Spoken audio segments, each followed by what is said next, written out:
আসসালামু আলাইকুম।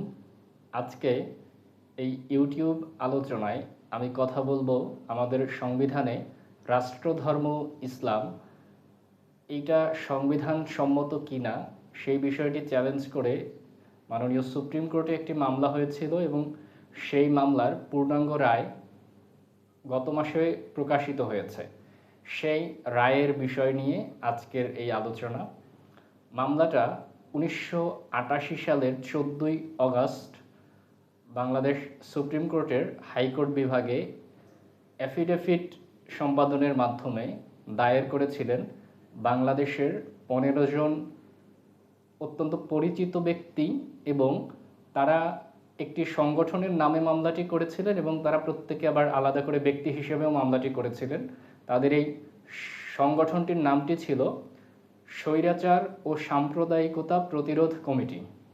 এখানে বাদী হিসেবে যারা ছিলেন রিট পিটিশনার হিসেবে তারা হচ্ছেন সাবেক প্রধান বিচারপতি জনাব Kamal Uddin Hossain, justice Debeshchandra Bhattacharya, justice K M Sobhan, কবি Sufia Kamal, professor Khan Sarwar Murshid, senior advocate Syed Ishtiaq Ahmed, professor Kabir Chowdhury, শিল্পী কলিম শরাফি, প্রফেসর মোশাররফ হোসেন, সাংবাদিক Foyez Ahmed, professor Sirajul Islam Chowdhury, sector commander Chittaranjan Dutta, Badruddin Umar, professor Borhanuddin Khan Jahangir এবং প্রফেসর আনিসুজ্জামান। এবং একটি অবিশ্বাস্য বিষয় হচ্ছে তারা 1988 সালের 14ই আগস্ট এফিডেভিট সম্পাদনের মাধ্যমে মামলাটা দায়ের করলেও 23 বছর এই মামলাটি মোশন শুনানির জন্য সুপ্রিম কোর্টের কোনো বেঞ্চে উপস্থাপন করেননি। 23 বছর ধরে এই মামলাটা শুধু এফিডেভিট করা অবস্থায় পড়েছিল। পরবর্তীতে 2011 সনে এই মামলাটি তারা এবং তাদের আইনজীবীরা শুনানির উদ্যোগ নেন। 2011 সালে এই মামলাটি শুনানির জন্য আসলে 8/6/2011 তারিখে একটি রুল ইস্যু করা হয়। মাননীয় হাইকোর্ট বিভাগের একটি বেঞ্চ রুল ইস্যু করেন এবং তারা দেশের প্রথিতযশা 14 জন আইন বিশেষজ্ঞকে অ্যামিকাস কিউরি হিসেবে আদালতে তাদের মতামত উপস্থাপন করার জন্য তাদেরকে অনুরোধ করেন।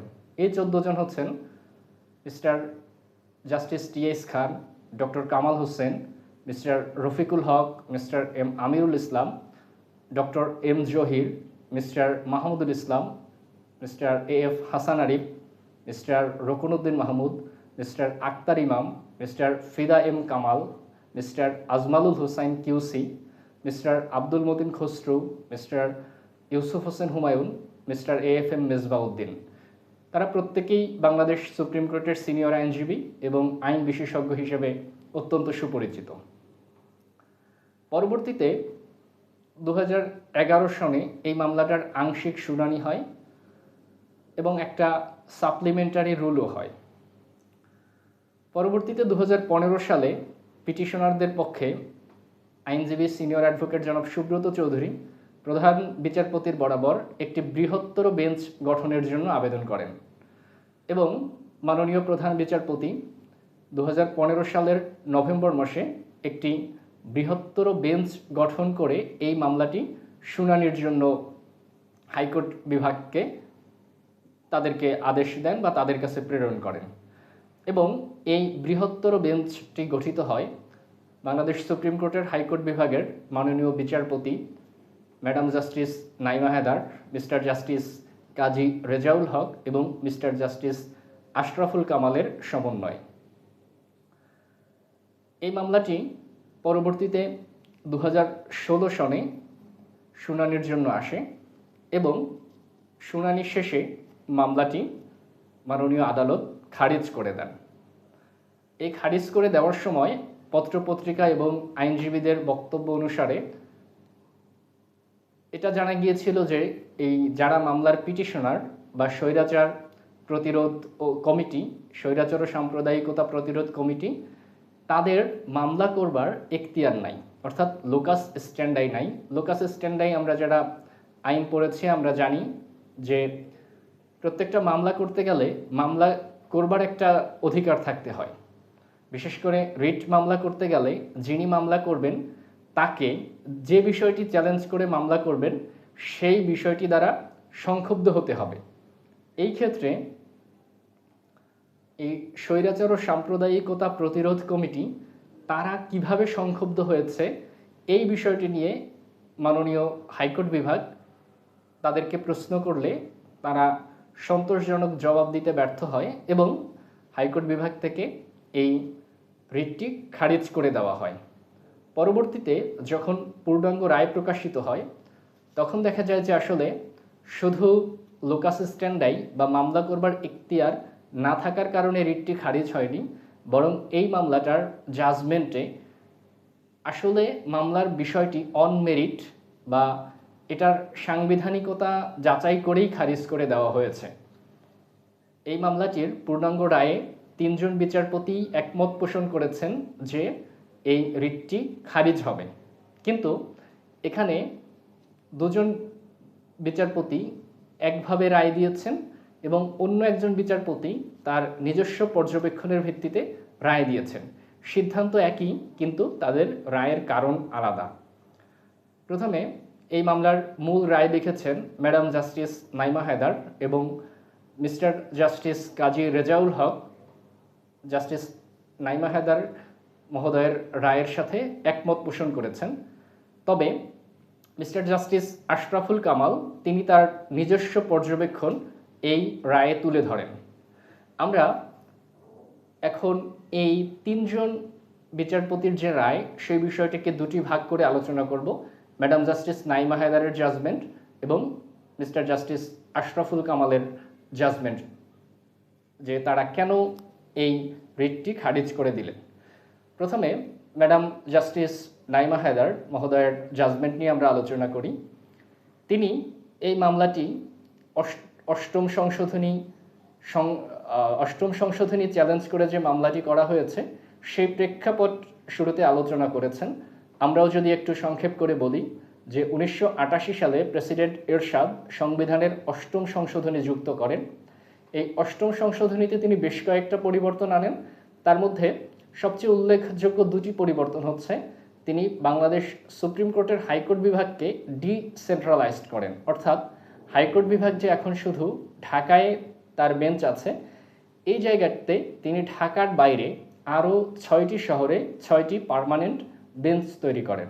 এই শহরগুলো হচ্ছে বরিশাল, কুমিল্লা, সিলেট, রংপুর, যশোর, চিটাগং।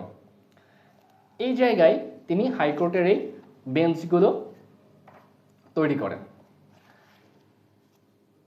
এখন আরেকটা পরিবর্তন করেন, সেটা হচ্ছে যে সংবিধানে রাষ্ট্রধর্ম হিসেবে ইসলামকে যুক্ত করেন। হাইকোর্ট ডিভিশন ডিসেন্ট্রালাইজ করা এটি সংবিধানের 100 নম্বর অনুচ্ছেদের সাথে সংযুক্ত। 100 নম্বর অনুচ্ছেদে এই পরিবর্তনটি আনা হয় এবং রাষ্ট্রধর্ম ইসলাম যুক্ত করা এটি সংবিধানের 2 ক বা 2A আর্টিকেলে এই পরিবর্তনটি আনা হয়। এই পরিবর্তন আনার পরপরই এই রিট পিটিশনারগণ তারা 1988 সালে 14ই আগস্ট এই এফিডেভিট করে এই রিটটি ফাইল করেছিলেন, যদিও তারা শুনানি করেননি। কিন্তু আনোয়ার হোসেন চৌধুরী নামে একজন, তিনি আবার আলাদা একটি রিট করে এই 8ম সংশোধনীকে চ্যালেঞ্জ করেছিলেন। আনোয়ার হোসেন চৌধুরী ভার্সেস বাংলাদেশ এই মামলায় আর্টিকেল 100, যেখানে হাইকোর্ট ডিভিশনকে ডিসেন্ট্রালাইজ করে পার্মানেন্ট আঞ্চলিক বেঞ্চ তৈরি করা হয়েছিল, সেই বিষয়টি সম্পর্কে হাইকোর্ট ডিভিশন একটি রায় দেয় এবং এই রায়ে হাইকোর্ট ডিভিশন 8ম সংশোধনীতে এই যে হাইকোর্টকে ডিসেন্ট্রালাইজড করা আর্টিকেল 100 এটাকে আনকনস্টিটিউশনাল ঘোষণা করে। ম্যাডাম জাস্টিস নাইমা হায়দার তার রায়েও ওই 8ম সংশোধনীর মামলা, যেটা 41 DLR appellate division page number 165-এ রিপোর্টেড, সেই মামলাটির মূল বিষয়বস্তু বা রেশিও আমরা যেটাকে বলি সেই বিষয়টিকে সুন্দরভাবে সাম আপ করেছেন। তিনি বলেছেন যে 8ম সংশোধনী মামলায় প্রতিষ্ঠিত হয়েছে যে সংবিধানের কোনো সংশোধনী সংবিধানের বেসিক স্ট্রাকচারকে ডিস্ট্রয় করতে পারবে না। সংবিধানে এমন কোনো সংশোধনী করা যাবে না যেটা সংবিধানের কোনো প্রভিশনের সাথে কন্ট্রাডিক্টরি বা কনফ্লিক্টিং হয়। সংবিধানের কোনো একটা সংশোধনী এটা ভ্যালিড অর ইনভ্যালিড এটা যাচাই করার জন্য পুরো বিষয়টা অ্যাজ এ হোল পড়তে হবে, আলাদা আলাদা করে পড়া যাবে না। এবং তিনি মিস্টার ফর্মার চিফ জাস্টিস তৎকালীন জাস্টিস শাহাবুদ্দিন আহমেদ মহোদয়ের যে জাজমেন্ট, ওখান থেকে তিনি Kesavananda Bharati versus state of Kerala এই মামলাটাকে রেফার করে বলেন যে মিস্টার জাস্টিস শাহাবুদ্দিন আহমেদ বলেছেন যে আমাদের সংবিধানের কোনো সংশোধনী সংবিধানের বেসিক স্ট্রাকচারকে ডিস্ট্রয় করতে পারবে না এবং কোনো ফান্ডামেন্টাল রাইটকে খর্ব করা বা অ্যাব্রোগেট করতে পারবে না। এবং এই মামলায় অষ্টম সংশোধনী যেহেতু চ্যালেঞ্জ করা হয়েছে, সেখানেই হাইকোর্ট ডিভিশন ডিসেন্ট্রালাইজেশনের বিষয়টা আছে। তো এই মামলায় আমাদের কাছে বর্তমানে যে মামলাটা আছে, এই মামলায় বিচারক মহোদয়গণ অষ্টম সংশোধনী মামলায় যে অ্যাপিলেট ডিভিশন রায় দিয়েছিল সেই রায়ের সাথে ঐকমত্য পোষণ করেন এবং তারা বলেছেন যে অ্যাপিলেট ডিভিশনের রায় হাইকোর্ট ডিভিশনের উপর বাইন্ডিং এবং তারা এটার সাথে অ্যাগ্রিও করেন। সুতরাং এই বিষয়ে তাদের যুক্ত করবার মতো আর কিছু নাই। সুতরাং তাদের কাছে বিচার করবার মতো শুধু একটা বিষয়ই থাকে, সেটা হচ্ছে যে সংবিধানের 2 ক যেখানে আছে যে রাষ্ট্রধর্ম ইসলাম, এই বিষয়টি সংবিধান সম্মত কিনা। রাষ্ট্রধর্ম ইসলাম এই বিষয়টি সংবিধানের 2 কয়ে আছে এবং সাথে আছে যে সাথে ছিল ওই সময় যে অন্যান্য ধর্ম শান্তিতে পালন করা যাবে। ইসলাম রাষ্ট্রধর্ম, এর বাইরে যত ধর্ম আছে সব ধর্মই বাংলাদেশে শান্তিতে পালন করা যাবে। 2011 সালে পঞ্চদশ সংশোধনীর মাধ্যমে এটাকে আরেকটু পরিবর্তন করা হয়েছে। এখন আমাদের আর্টিকেল 2 কটা আছে এইভাবে যে প্রজাতন্ত্রের রাষ্ট্রধর্ম ইসলাম, তবে হিন্দু, বৌদ্ধ, খ্রিস্টান সহ অন্যান্য ধর্ম পালনে রাষ্ট্র সমমর্যাদা ও সম অধিকার নিশ্চিত করিবেন। এটা বর্তমানে আছে। তো বর্তমানে যেটা আছে এটার আলোকে জাজমেন্ট দিয়েছেন। তাহলে ম্যাডাম জাস্টিস নাইমা হায়দার প্রথম যে প্রশ্নটার আনসার করেছেন সেটি হচ্ছে যে সংবিধানের আর্টিকেল 2A যেভাবে আছে এটা কনস্টিটিউশনালি ভ্যালিড কিনা অথবা এটা এভাবে থাকতে পারে কিনা। এই প্রশ্নের উত্তরেই প্রথম যে প্রশ্নটা উনি অ্যাড্রেস করেছেন বা আমাদের সবার সামনে যে প্রশ্নটা আসে সেটা হচ্ছে একটা রাষ্ট্রের কিভাবে ধর্ম থাকতে পারে, রাষ্ট্রধর্ম কনসেপ্ট পৃথিবীতে আছে কিনা। তো এক্ষেত্রে দেখা যায় যে রাষ্ট্রধর্ম এই বিষয়টা কোনো নতুন কোনো বিষয় না যে বাংলাদেশের সংবিধানেই শুধু আছে এমন কোনো বিষয় না। এই ক্ষেত্রে উনি পৃথিবীর অনেকগুলো দেশের সংবিধানের একটা উদাহরণ তিনি দিয়েছেন। যেমন পৃথিবীর কয়েকটা দেশে বৌদ্ধ ধর্মকে রাষ্ট্রধর্ম করা হয়েছে। এই দেশগুলোর মধ্যে রয়েছে ভুটান, কম্বোডিয়া, মিয়ানমার, শ্রীলঙ্কা। এবং শ্রীলঙ্কার কনস্টিটিউশনে চ্যাপ্টার 2 আর্টিকেল 9 এখানে বলা হয়েছে যে শ্রীলঙ্কার রাষ্ট্রধর্ম হবে বুদ্ধিজম এবং রাষ্ট্রপ্রধান এবং সরকার প্রধান বৌদ্ধ শাসন প্রতিষ্ঠা করতে বদ্ধপরিকর থাকবেন, এই ধরনের একটা ভাষা শ্রীলঙ্কার সংবিধানে আছে। এছাড়া থাইল্যান্ডের সংবিধানে তারা রাষ্ট্রধর্ম ইসলামের কথা বলেনি, তবে বলেছে যে থাইল্যান্ডের এই রাষ্ট্র বৌদ্ধ ধর্ম প্রোটেক্ট এবং সাপোর্ট করবে। থাইল্যান্ডের সংবিধানের আর্টিকেল 67-এ এই কথাটা আছে। ঠিক একইভাবে পৃথিবীর কিছু কিছু দেশে ক্রিশ্চিয়ানিটি বা খ্রিস্ট ধর্মকে রাষ্ট্রধর্ম করা হয়েছে। এই দেশগুলোর মধ্যে রয়েছে Costa Rica, Malta, Monaco, Argentina, Italy, Panama, Peru, Bulgaria, Spain, Finland, Georgia. এরপরে ইসলামের ব্যাপারে তিনি এসেছেন। ইসলামও পৃথিবীর কয়েকটা দেশের রাষ্ট্রধর্ম আছে, তার মধ্যে আছে বাহরাইন, আফ্রিকার একটা দেশ আছে কমোরস, মিশর, Iran, Pakistan, Jordan, Kuwait, Malaysia, মালদ্বীপ, Libya, Palestine, Saudi, Somalia, Yemen. এই সমস্ত দেশে ইসলাম ধর্মকে রাষ্ট্রধর্ম করা হয়েছে। তার মানে রাষ্ট্রধর্ম বিষয়টা যে শুধু বাংলাদেশে আছে এমন না, পৃথিবীর অনেক দেশে আছে। রাষ্ট্রধর্ম যে শুধু মুসলিম দেশগুলো করে এমন না, খ্রিস্টিয়ান এবং বৌদ্ধ প্রধান দেশগুলোতেও খ্রিস্টিয়ান এবং বৌদ্ধ ধর্মকে রাষ্ট্রধর্ম করার উদাহরণ পৃথিবীতে রয়েছে। এর পরবর্তীতে যে বিষয়টা আসে সেই বিষয়টা হচ্ছে ম্যাডাম জাস্টিস নাইমা হায়দার তিনি এটাকে উল্লেখ করেছেন যে সেকুলারিজম, পৃথিবীর অনেক দেশের কনস্টিটিউশনে এই সেকুলারিজমের বিষয়টা আছে, আমাদের দেশের সংবিধানেও সেকুলারিজমের বিষয়টা আছে। তো সেকুলারিজমের ক্ষেত্রে উনি ফ্রান্সের উদাহরণ দিয়েছেন যে ফ্রান্স এই দেশটার অবস্থা হচ্ছে এরকম যে সেখানে পার্সোনাল লাইফে ধর্ম পালন করতে বাধা নাই, যে কেউ পার্সোনাল লাইফে ধর্ম পালন করতে পারে, কিন্তু পাবলিক লাইফে যে ধার্মিকতা বা রিলিজিওসিটি এটার অ্যাগেনস্টে ফ্রান্সের কনস্টিটিউশন। এবং ফ্রান্সে যদি কেউ শিক্ষা প্রতিষ্ঠানে যায় সেই ক্ষেত্রে সে তার রিলিজিয়াস অ্যাফিলিয়েশন, তার ধর্ম কর্ম এই সংক্রান্ত কোনো চিহ্ন পোশাক এগুলো সে পরিধান করতে পারবে না। তো ফ্রান্স যেহেতু পার্সোনাল লাইফে ধর্ম পালনের স্বাধীনতা দেয় কিন্তু পাবলিক লাইফে ধর্মের কোনো ধরনের অ্যাফিলিয়েশন বা কোনো ধরনের ডিসপ্লেকে নিষেধ করে, এজন্য ফ্রান্সের সেকুলারিজম হচ্ছে স্ট্রং সেকুলারিজম। আর উল্টো দিকে মাননীয় বিচারপতি তিনি মার্কিন যুক্তরাষ্ট্রের কথা বলেছেন যে মার্কিন যুক্তরাষ্ট্রের সেকুলারিজমটা ফ্রান্স থেকে আলাদা। মার্কিন যুক্তরাষ্ট্রে এখানের সেকুলারিজমের ধারণাটা হচ্ছে রাষ্ট্র সব ধর্মের মধ্যে একটা নিউট্রালিটি বা নিরপেক্ষতা বজায় রাখবে, কোনো রিলিজিয়ানকে পাবলিকলি ফান্ড করবে না, আবার কোনো রিলিজিয়ানকে প্রচার প্রপাগেট করতে বাধাও দেবে না।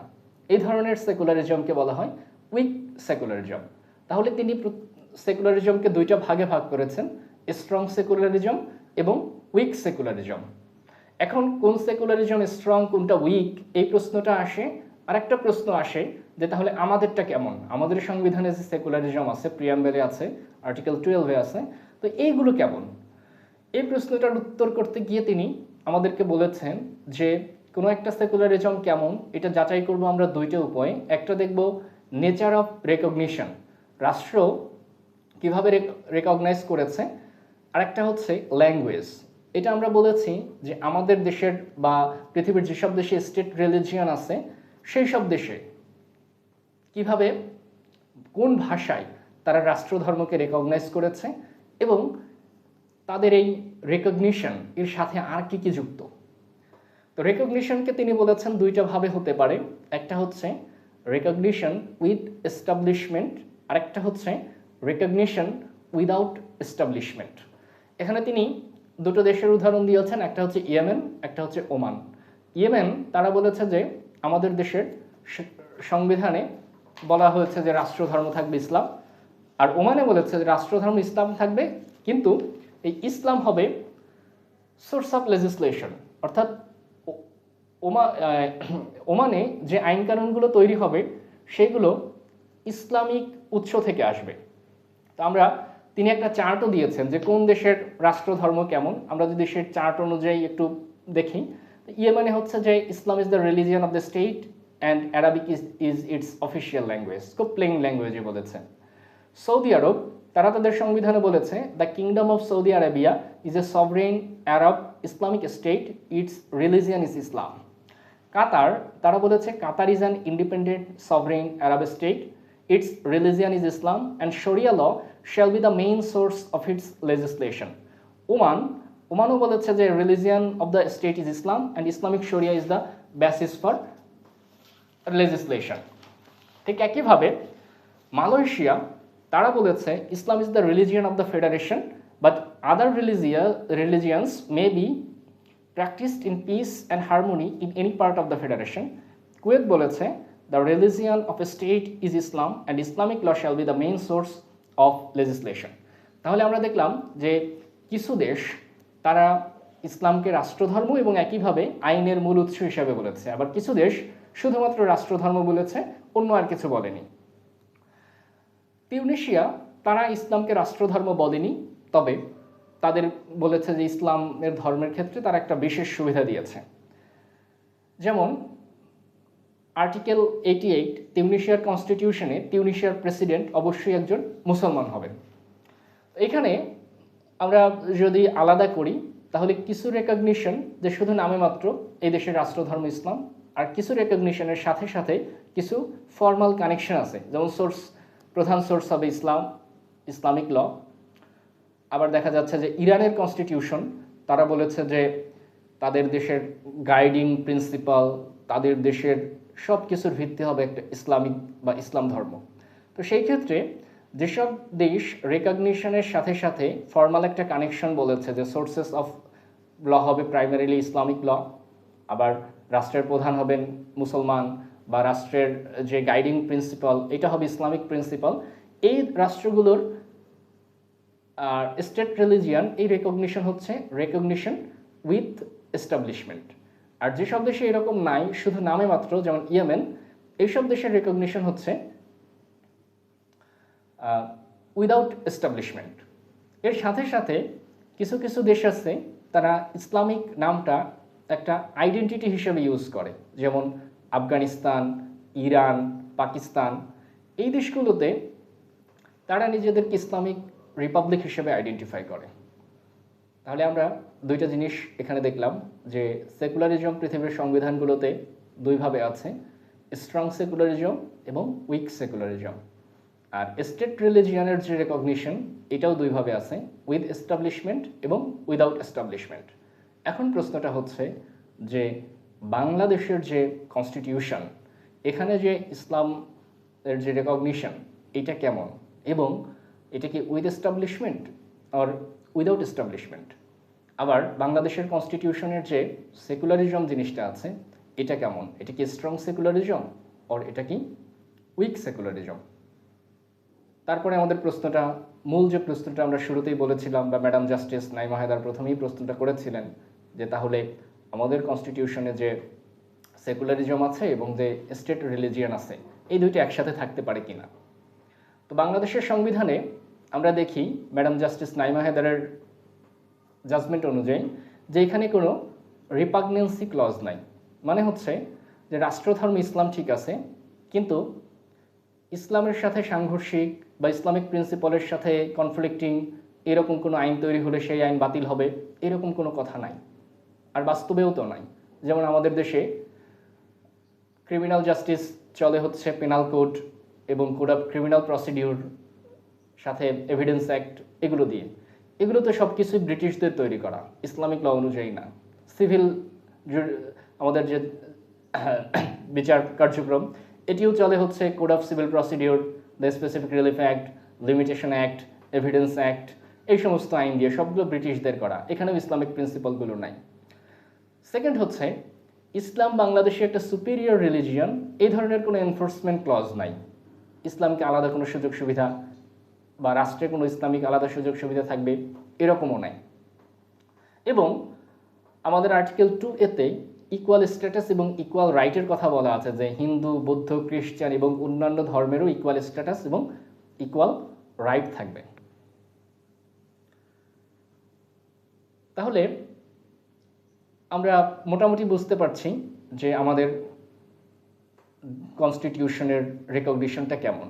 ম্যাডাম জাস্টিস নাইমা হায়দার এক্ষেত্রে তিনি ইউএন অ্যাসেম্বলির হিউম্যান রাইটস কাউন্সিলের একটা নোট এখানে রেফার করেছেন 2011 সালের, যে নোটে ইউএন জেনারেল অ্যাসেম্বলিও বলেছে যে স্টেট রিলিজিয়ান বা রাষ্ট্রধর্ম এটা কোনো নতুন বা অজানা কোনো কনসেপ্ট না, এটা একটা প্রচলিত ধারণা, এটা থাকতে পারে, তবে এই শর্তে যে অন্য কোনো ধর্ম বা অন্যান্য ধর্মের মানুষদের প্রতি কোনো ধরনের বৈষম্য, এটা ডিফ্যাক্টো ডি জুরি কোনো ধরনের বৈষম্য করা যাবে না। এরপরে আরেকটা বিষয় এই জাজমেন্টে আলোচিত হয়েছে, যেটা পিটিশনারদের পক্ষ থেকে আর্গুমেন্ট এসেছে বলে জাজমেন্টে বলা হয়েছে, সেটা হচ্ছে যে এই 8ম সংশোধনী এটা একটা পলিটিক্যাল কনসিডারেশনে করা হয়েছে। প্রেসিডেন্ট এরশাদ তিনি একজন স্বৈরশাসক, সামরিক শাসক ছিলেন, গণতান্ত্রিক প্রক্রিয়ায় তিনি ক্ষমতায় আরোহণ করেননি। তো এই জন্য তার বিপক্ষে অনেক আন্দোলন ছিল। তো তিনি যেহেতু এই দেশের সংখ্যাগরিষ্ঠ মানুষ মুসলমান, তিনি একটা চেষ্টা করেছেন যে ইসলামকে রাষ্ট্রধর্ম করে তাদের মধ্যে একটা জনপ্রিয়তা, নিজের বৈধতা এটা পাওয়ার জন্য তিনি এই কাজটি করেছেন। তো যেহেতু পলিটিক্যাল কনসিডারেশনে অ্যামেন্ডমেন্ট হয়েছে, পিটিশনারদের বা তাদের লয়ারদের আর্গুমেন্ট ছিল এরকম যে পলিটিক্যাল কনসিডারেশনে কোনো ধরনের অ্যামেন্ডমেন্ট বা সংশোধনী হতে পারে না। এই বিষয়টি আনোয়ার হোসেন চৌধুরী ভার্সেস বাংলাদেশ এই মামলাটাতেও একটা আর্গুমেন্ট ছিল, সম্ভবত সৈয়দ ইশতিয়াক আহমেদ সিনিয়র অ্যাডভোকেট, তিনি এই আর্গুমেন্টটি করেছিলেন বা সাবমিশনটি দিয়েছিলেন। তিনি এই মামলারও একজন পিটিশনার। তো তিনি তার ওই আর্গুমেন্টে বলেছিলেন যে সরকার পক্ষ থেকে বলা হয়েছে যে সংসদে এই আর্গুমেন্টটি পাশ হয়েছে এবং সব সংসদ সদস্য ভোট দিয়েছে। তিনি বলেছিলেন যে দেখেন, এখানে হাইকোর্ট ডিভিশনকে 6টা পার্মানেন্ট বেঞ্চ করা হয়েছে, সাথে ইসলামকে রাষ্ট্রধর্ম করা হয়েছে। তো আমি যদি হাইকোর্ট ডিভিশনের ডিসেন্ট্রালাইজেশন পছন্দ না করি, তারপরেও আমি এটার বিপক্ষে ভোট দিতে পারবো না বাংলাদেশের কনটেক্সট অনুযায়ী। কারণ বাংলাদেশে যদি কোনো এমপি ভোট দেয় যে রাষ্ট্রধর্ম ইসলাম করা হবে, এই প্রস্তাবের বিপক্ষে সংসদে ভোট দিয়েছে, এই খবর যদি তার এলাকার মানুষ জানতে পারে, তাহলে তার পলিটিক্যাল ক্যারিয়ার শেষ না হলে অনেক বিপদের মুখে পড়বে। তো সেই ক্ষেত্রে বাংলাদেশের কোনো এমপি ওই সিচুয়েশনে যেখানে রাষ্ট্রধর্ম ইসলাম এবং হাইকোর্ট ডিভিশনকে ডিসেন্ট্রালাইজড করার প্রস্তাব একসাথে এসেছে, সেই প্রস্তাবের বিরোধিতা কোনো এমপির পক্ষে করা সম্ভব ছিল না। সুতরাং এটা সবার সর্বসম্মতিক্রমে হয়েছে, এই আর্গুমেন্টটি সঠিক নয়। এটা উনি ওই আনোয়ার হোসেন চৌধুরী মামলায় সাবমিশন দিয়েছিলেন। এখন আমরা এই মামলায় দেখি যে পিটিশনারদের এই আর্গুমেন্ট সম্পর্কে মাননীয় বিচারক কি বলেছেন। তিনি বলেছেন যে এটা সেটেলড প্রিন্সিপাল যে পলিটিক্যাল কোয়েশ্চেন এটা জুডিশিয়াল রিভিউর আওতায় আসবে না এবং সুপ্রিম কোর্ট এটা রিভিউ করবেও না। অর্থাৎ তিনি বলেছেন এভাবে যে political wisdom cannot be subject of judicial review. কিন্তু তিনি একটি ভারতীয় মামলা রেফার করেছেন। এই মামলাটি হচ্ছে state of Rajasthan versus union of India. এই মামলায় পলিটিক্যাল কোয়েশ্চেনকে দুইটা ভাগে ভাগ করা হয়েছে। একটা হচ্ছে পিওর পলিটিক্যাল কোয়েশ্চেন, আর একটা হচ্ছে পলিটিক্যাল কোয়েশ্চেন হ্যাভিং পলিটিক্যাল কমপ্লেক্সিয়ান। অর্থাৎ কিছু প্রশ্ন একেবারেই পলিটিক্যাল আর কিছু প্রশ্ন পলিটিক্যাল কিন্তু এর একটা কনস্টিটিউশনাল ইমপ্লিকেশন আছে। তিনি বলেছেন যে পলিটিক্যাল কোয়েশ্চেন এটা জুডিশিয়াল রিভিউয়ের বিষয় না, কিন্তু যদি কোনো পলিটিক্যাল প্রশ্নের কনস্টিটিউশনাল ইমপ্লিকেশন থাকে, তাহলে সেটা অবশ্যই জুডিশিয়াল রিভিউয়ের মাধ্যমে যাচাই করা যাবে। এখন কোনটা যাচাই করা যাবে, কোনটা যাচাই করা যাবে না, বা কি যাচাই করব, তার টেস্ট হচ্ছে যে পলিটিক্যাল কনসিডারেশনে বা পলিটিক্যাল বেসিসে পলিটিক্যালি উদ্দেশ্যপ্রণোদিত যে অ্যামেন্ডমেন্টটা করা হয়েছে সেটা সংবিধান সম্মত কিনা, এই যাচাইটা সুপ্রিম কোর্ট করতে পারবে। এই থিওরিটিক্যাল প্রশ্নগুলোর উত্তর দিয়ে তিনি সরাসরি আমাদের মূল প্রশ্নে চলে এসেছেন। মূল প্রশ্নের একটা আর্টিকেল আছে আমাদের আর্টিকেল 41। এখানে বলা হয়েছিল যে প্রত্যেকের ধর্ম পালনের স্বাধীনতা থাকবে, ধর্ম অবলম্বন করার স্বাধীনতা থাকবে, ধর্ম প্রচারের স্বাধীনতা থাকবে। এবং 41-এর ক্লজ 2-তে বলা হচ্ছে যে কেউ যদি কোনো শিক্ষা প্রতিষ্ঠানে ভর্তি হয়, তাহলে সে তার নিজের ধর্ম ব্যতীত অন্য কোনো ধর্ম সম্পর্কে পড়াশোনা বা অন্য কোনো ধর্মের কোনো অনুষ্ঠানে অংশগ্রহণ করতে তাকে বাধ্য করা হবে না বা অংশগ্রহণ করতে হবে না। এই আর্টিকেলটা এই রাষ্ট্রধর্মের সাথে কনফ্লিক্টিং কিনা, তো আমাদের মাননীয় কোর্ট বলেছেন যে এটা রাষ্ট্রধর্ম আইডিয়ার সাথে কনফ্লিক্টিং না, বরং এটা সম্পূরক বা সাপ্লিমেন্টারি। এরপরে আর্টিকেল 12, যেখানে সেকুলারিজম বলতে কি বোঝাবে সেই কথা আছে, যে সকল ধরনের সাম্প্রদায়িকতা বিলোপ করা হবে। আমাদের আর্টিকেল 12 এটা আছে যে সেকুলারিজম মানে হচ্ছে সকল সাম্প্রদায়িকতা বিলোপ করা হবে, রাষ্ট্র কর্তৃক কোনো ধর্মকে পলিটিক্যাল স্ট্যাটাস দেওয়া হবে না, এই বিষয়গুলো আছে। এবং আছে যে রাজনৈতিক উদ্দেশ্যে ধর্মের অপব্যবহার করা যাবে না।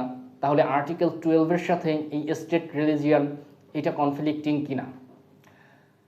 মাননীয় বিচারক ম্যাডাম জাস্টিস নাইমা হায়দার তিনি বলছেন এটা কনফ্লিক্টিং না। কারণ হচ্ছে আমাদের আর্টিকেল 12-এ যে সেকুলারিজমের কথা বলা হচ্ছে সেটা হচ্ছে সেকুলারিজম উইক, মানে দুর্বল বা উইক সেকুলারিজম। এবং আমাদের কনস্টিটিউশনে যে আর্টিকেল 2A, এখানে যে রেকগনিশন এটা উইদাউট এস্টাবলিশমেন্ট। এইটা উইদাউট এস্টাবলিশমেন্ট হওয়ার কারণে এটাকে রাষ্ট্র কর্তৃক ধর্মকে রাজনৈতিক স্ট্যাটাস দেওয়া, ইসলামকে একটা পলিটিক্যাল স্ট্যাটাস দেওয়া হয়েছে, এটা বলা যাবে না, যেমনটা ইরানে আছে বা অন্য কয়েকটা দেশে আছে।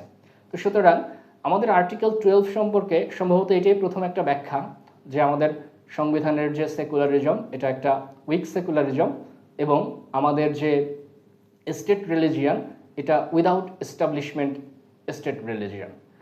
এরপরে তিনি বলেছেন যে এইটা সংবিধানের অন্য কোনো আর্টিকেলের সাথে কনফ্লিক্টিং না। আর্টিকেল 2 কনফ্লিক্টিং হতে পারতো আর্টিকেল 12 সাথে, প্রিয়াম্বেলে যে ধর্মনিরপেক্ষতা আছে বা সেকুলারিজম আছে সেটার সাথে।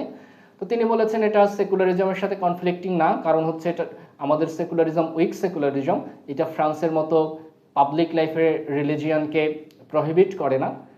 আর আমাদের যে রেকগনিশন এটা উইদাউট এস্টাবলিশমেন্ট, সুতরাং এখানে ধর্মকে কোনো পলিটিক্যাল স্ট্যাটাস দেওয়া হয় নাই।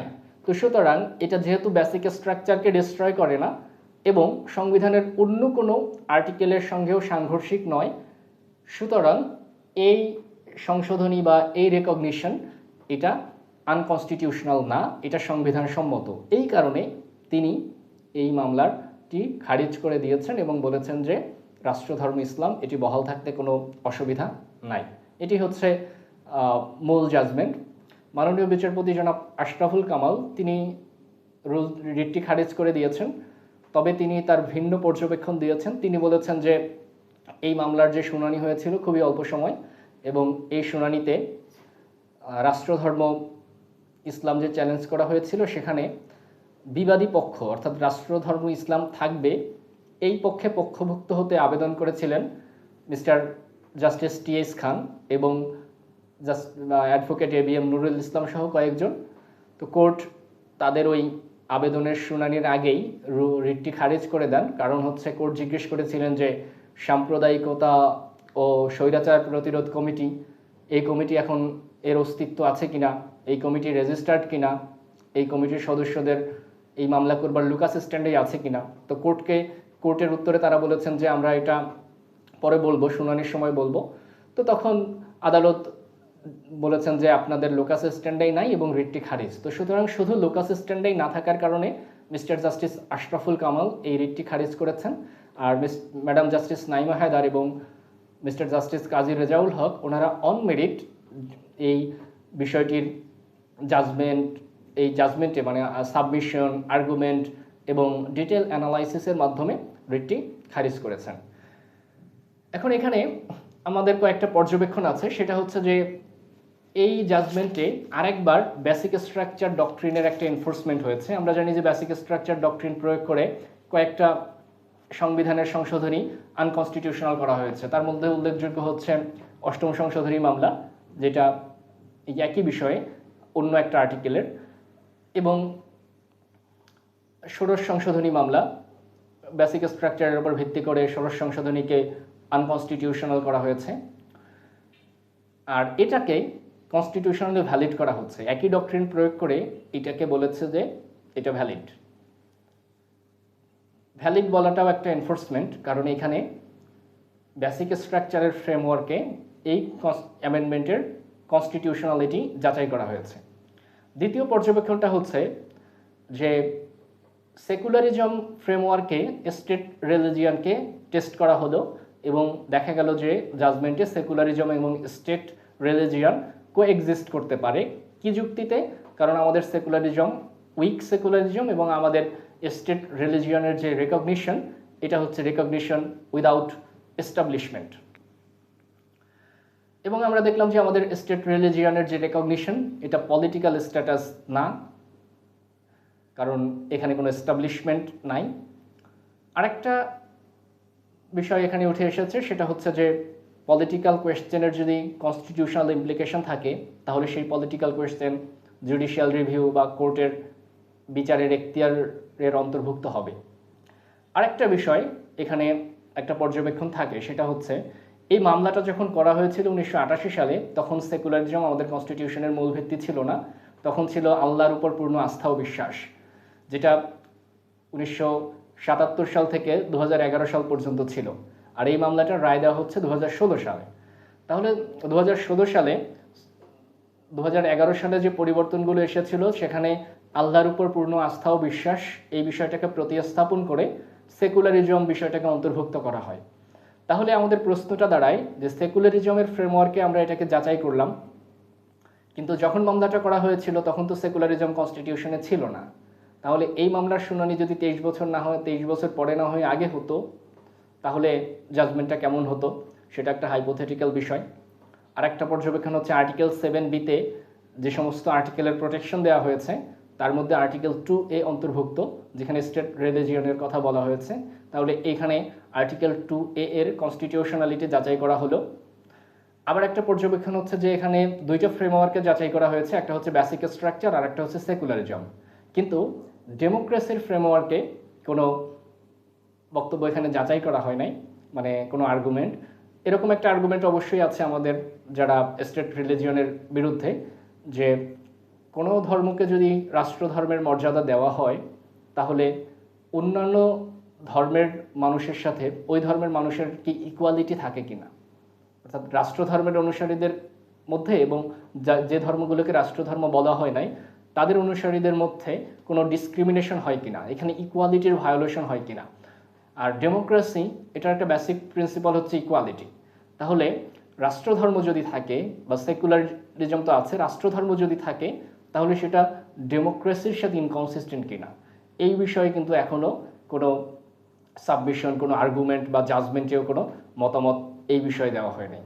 আরেকটা বিষয় থাকে যে আমাদের আর্টিকেল 2A, এখানে বলা হচ্ছে যে সকল ধর্মের সমমর্যাদা থাকবে, সম অধিকার থাকবে। সম অধিকারের বিষয়টা বুঝলাম, সমমর্যাদার বিষয়ে একটা প্রশ্ন থাকে যে ইসলামকে রাষ্ট্রধর্ম বলা হচ্ছে, এটা তো এক ধরনের মর্যাদা, তাহলে বাকিদের সমমর্যাদা দিলে সেগুলোও কেন রাষ্ট্রধর্ম হচ্ছে না,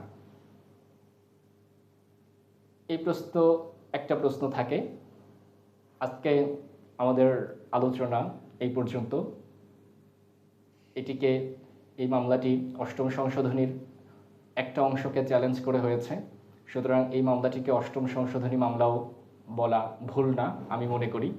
তো দেখা যাক এই মামলাটি নিয়ে ভবিষ্যতে আমাদের আর কত কি আলোচনা হয়, একাডেমিক আলোচনা অথবা লয়ারদের মধ্যে পক্ষ বিপক্ষ আর্গুমেন্টস, এটা আমরা ভবিষ্যতে দেখব।